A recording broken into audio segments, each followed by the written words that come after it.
It's a new night and new projects in the garage. It's a John Deere Hydro 165. I bought it from my coworker after he heard that I was in the business of fixing up junk. So he made me an offer on that. I went ahead and took him up on it. It's got some issues, just like everything else that I buy.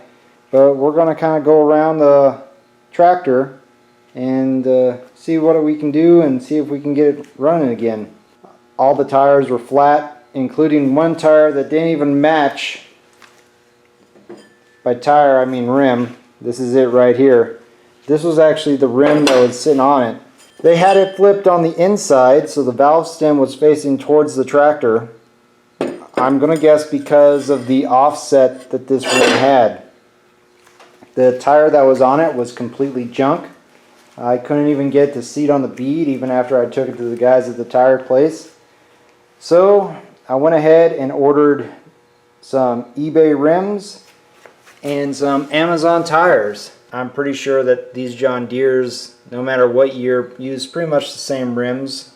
I went ahead and got a set and got the new tires already mounted on it. So these rims were pretty beat up. I would say they're about average as far as the condition of the rust and everything, and I don't think I will ever try to refurbish and repaint John Deere rims ever again. For one thing, the color match paint I don't think matches at all. Another thing is that yellow paint, I was trying to do these in a hurry, so I got all sorts of runs, and generally it just didn't turn out the way I really wanted it to. But it's over, it's done. They look okay from a distance. Once they get all dirty, you won't be able to tell where all the runs are at. I went ahead and got these, let's see, what are these? X-Track from Carlisle? I think that's how you say it. I went ahead and got these picked up, and along with that I figured since I was going all out, I would go ahead and put some new bearings in them. So I think that's what we're going to do first. We're going to get this second tire on here. This tire, it looks okay, it does go flat over time, so we did one side. I'm going to go ahead and do the other. Besides, I kind of like that all-terrain kind of tread on them. Even though there are only steer tires, the property that I'm mowing, I feel that this will make it less likely of picking something up and going flat. So let's get set up to put these bearings in. I'll show you what all we have to do, and we'll just make that the first step. So like I said, I picked these up on Amazon, and they were pretty inexpensive, but one thing I did read on the reviews was that you need to go ahead and take this protective cover off because they had a minimal amount of grease in them, and I can see that they were not lying. The stuff that is in them is pretty thin. These actually have more grease in them than the first set that I did. So we're just going to go ahead and smear some in. You know, they've already been greased, they're clean. We're just going to go ahead and add a little bit more, and then we're going to put that cover back on.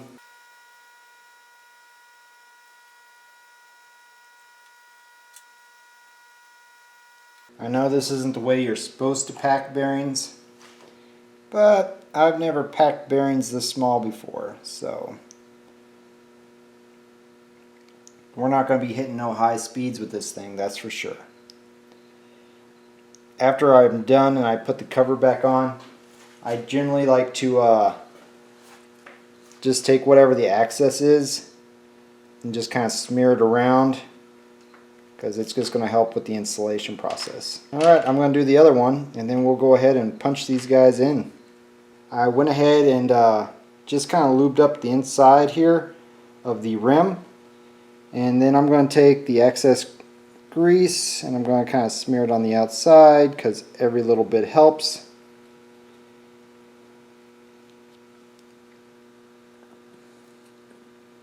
Now for anyone that's never punched in bearings before, it's very important that you never punch it in on the inside of the bearing here. So what I have is It looks like an 1 1/8" socket, and that fits just right over there on the outside.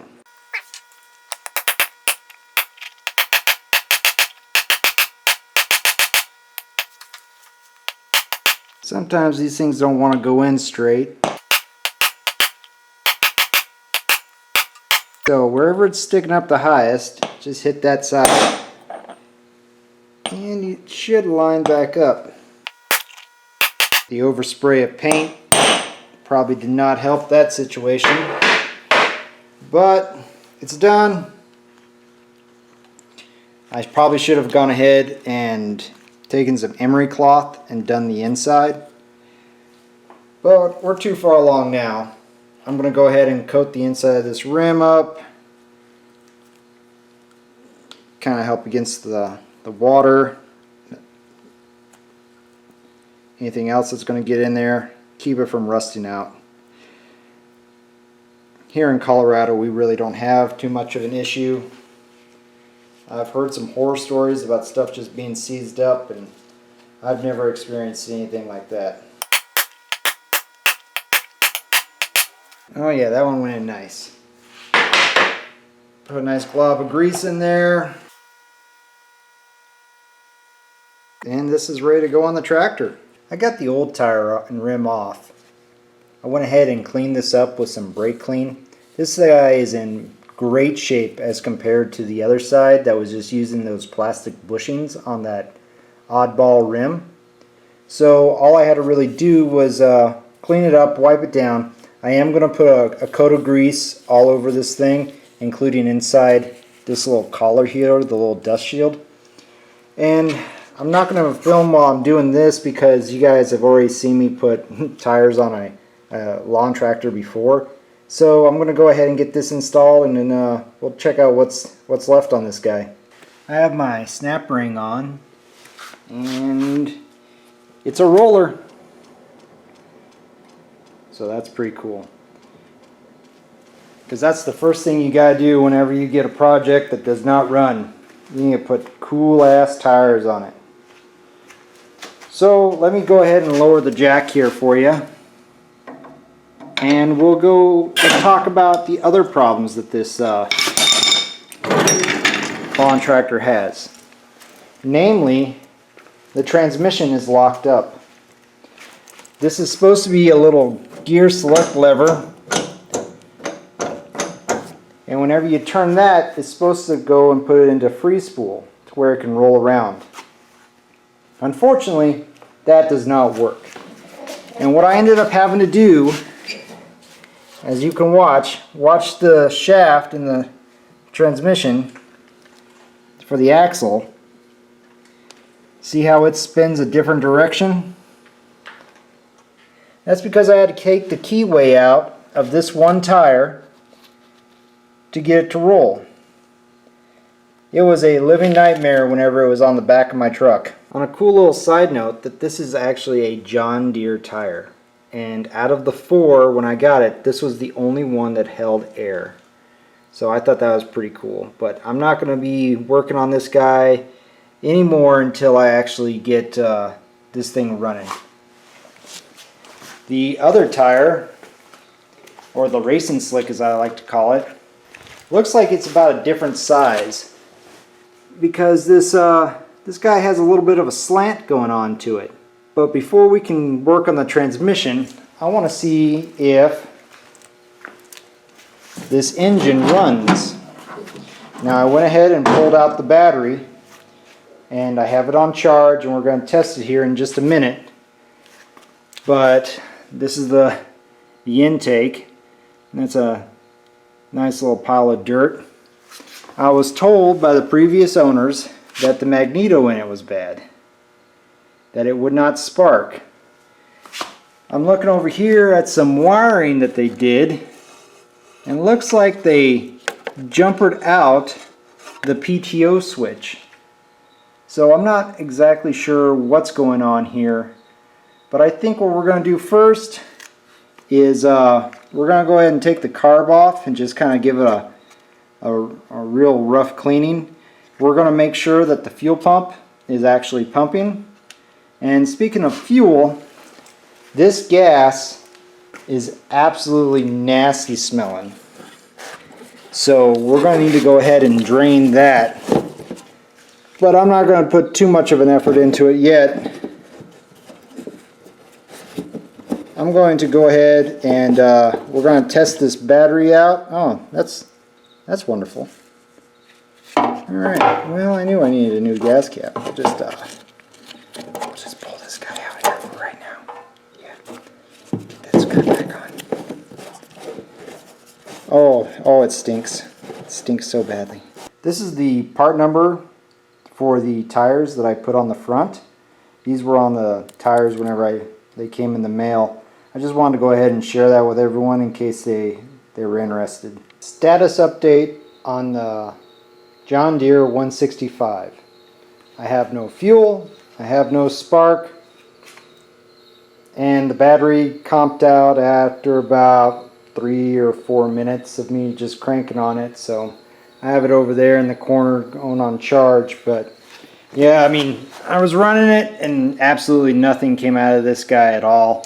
I mean, I understand that it was dry, but I mean, something should have came out of it. I'm going to go ahead and order a new fuel pump, and I'm also going to go ahead and order a new magneto. The previous owner said that they suspected that they weren't getting any spark, and he used a different magneto to get it to run, but I'm not exactly sure. Actually, if you look at this guy, there's a Briggs & Stratton icon on this, and this is a Kawasaki motor, so I have no idea what that's supposed to represent, but we weren't getting any spark at all, and it's not looking too good for this lawnmower.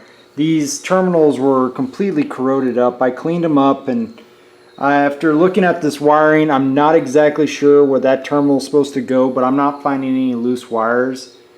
The starter did work. It did engage, it did crank over. It took me a second. I noticed that it was showing that I believe like the clutch needed to be pushed in. Once I pushed in the clutch, it seemed like it was cranking over after that.